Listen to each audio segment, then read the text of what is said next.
রিম্পা, বলো। এই কি রান্না হচ্ছে? আজকে রান্না হচ্ছে, এদিকে আসো। এই বেগুন ভাজা, বেগুন ভাজা, ডাল, আহ, একটু জলপাইয়ের চাটনি। জলপাই। হ্যাঁ, আচ্ছা।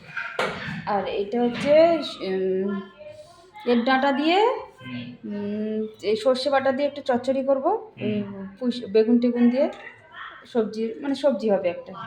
আর এই আলু দিয়ে, আর এই যে ডিম অমলেট করেছি, এই ডিমের অমলেটে ঝোল করবো। সবসময় তো ঝাল, এই ডিম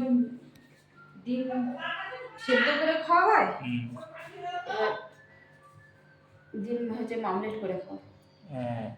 তো তোমার এই নাইটি ভিজে গেল কি করে? হ্যাঁ, নাইটি ভিজে গেল কি করে? আচ্ছা, গামছার জায়গায় নাইটি ইউজ হচ্ছে? এটাই কাজে লাগিয়ে দিই, এটাই হচ্ছে হাতিয়ার। এরকম জলে হাত দেয় আর এই জায়গায়। সেটাই। চলো। হ্যাঁ।